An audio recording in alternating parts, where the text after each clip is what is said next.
எதிர் திசையில அடுத்து என்ன நடக்கலாம் அப்படின்னா, நம்ம அறிவுக்கரசி செம்மையா லாக் ஆயிட்டாங்க. ஸோ ஆதி குணசேகரன லாக் பண்ணணும் அப்படின்னு தான் அறிவுக்கரசி அந்த வீடியோவ எடுத்து தான் ஃபோன்ல வச்சுக்கிட்டு, எப்படியாவது இந்த கல்யாணம் முடிஞ்சதுக்கப்புறம் ஆதி குணசேகரன் குடும்பத்த என்னென்ன பண்ண போறான்னு மட்டும் பாரு. என்னையாடா அன்னைக்கு இழுத்து போட்டு அடிச்சீங்க? நான் இன்னைக்கு அமைதியா இருக்கேன்னா, அதுக்கெல்லாம் காரணம் என் தங்கச்சி கல்யாணம் மட்டும் தான்டா. கல்யாணம் நடந்து முடியட்டும். அதுக்கப்புறம் இந்த அறிவுக்கரசி யாருன்னு பார்ப்பீங்கன்னு அறிவுக்கரசி தெளிவான திட்டத்தோட தான் இருக்காங்க. ஸோ அப்படியாப்பட்ட அறிவுக்கரசிய நம்ம கேமராமேன், "அக்கா, நீ அன்னைக்கு குடுத்த வீடியோ என்கிட்ட தான்க்கா இருக்கு. பார்க்குறியா?" அப்படின்னு சொல்லி வீடியோவ காட்டுறான். அந்த வீடியோ பார்த்த உடனே அறிவுக்கரசி அப்படியே அல்லு இல்ல அதிர்ச்சி அடைஞ்சு நிக்கிறாங்க. "டேய்! அன்னைக்கு நீ இந்த வீடியோ இல்லன்னு சொன்னியேடா. இன்னைக்கு எப்புட்றா நீ வச்சிருக்க?" அப்படின்னு அறிவுக்கரசி அதிர்ச்சியாகி பார்க்குறாங்க. "ஆமாக்கா, அன்னைக்கு பார்த்தேன். இல்ல. ஆனா இன்னைக்கு என்கிட்ட தான்க்கா இருக்கு. இத பாருக்கா" அப்படின்னு வீடியோவ காட்டுறான். அறிவுக்கரசிக்கு இப்போ என்ன பண்றதுன்னு ஒண்ணுமே புரியல. "டேய் இங்க பாரு. அந்த வீடியோவ உடனே டெலீட் பண்ணடா. இல்ல என் ஃபோனுக்கு அனுப்பு. டெலீட் பண்ணு முதல்ல" அப்படின்னு சொல்லும்போது, "அக்கா, இந்த ஒரு வீடியோ மட்டும் நீ நினைக்கிறியா? இதோட பேக்கப் என்கிட்ட இருக்குக்கா.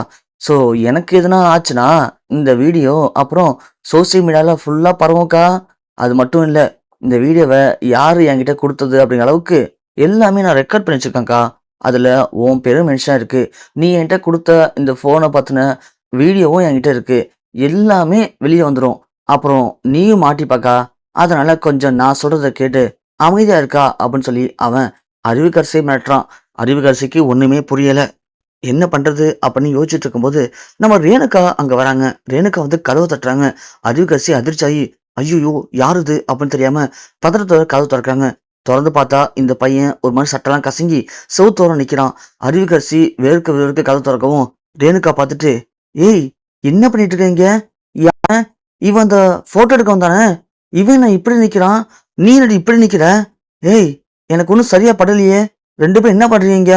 அப்பன்னு கேட்ட உடனே அறிவுக்கரசி, "இங்க பாரு! எதுக்கு இப்ப இங்க வந்த? வந்த வேலைய பார்த்துட்டு நீ பாட்டுக்கு போயிட்டுரு.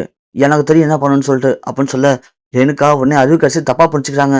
"ஐயய்யோ! நீ இப்படியாப்பட்ட ஆளா? நந்தினி சொன்னாடி. அடுத்தவ புருஷனுக்கு தான் ஆசைப்படுவேன்னு பார்த்தா, இப்படி சின்ன பசங்க மேலயும் இப்படிதானா?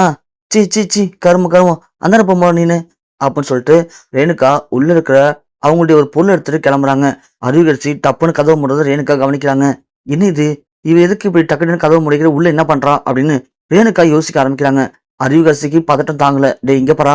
உனக்கு எவ்வளவு பணம் வேணும்னு சொல்லு. நான் தரேன். ஆனா அந்த வீடியோவ என்கிட்ட குடுத்துரு. இல்லன்னா வச்சுக்கயேன், நான் என்ன பண்ணுவேன்னு உனக்கே தெரியாது. இங்க பாருக்கா! நீ என்ன ஒண்ணும் பண்ண வேணாம். நீ சொன்ன பாத்தியா? எவ்வளவு பணம் வேணும்னு சொல்லிட்டு.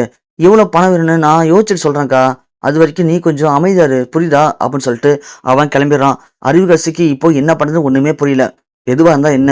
முதல்ல நம்ம தங்கச்சி கல்யாணம் நடக்கட்டும். அதுக்கப்புறம் மீதிய பார்த்துக்கலாம். ஆனா இந்த வீடியோ வந்துச்சுன்னா, தங்கச்சி கல்யாணம் நடக்க முடியாம போகும் நேரத்துல, இத வச்சு அந்த ஆதிகுலசன் மிரட்டலான்னு பார்த்தேன். ஆனா அதுக்குள்ள இப்படி ஒரு சுச்சுவேஷன் வந்துருச்சே. இப்ப நாம என்ன பண்றதுன்னு தெரியாம அறிவுக்கரசி அப்படியே குழப்பத்தோட நிக்கிறாங்க.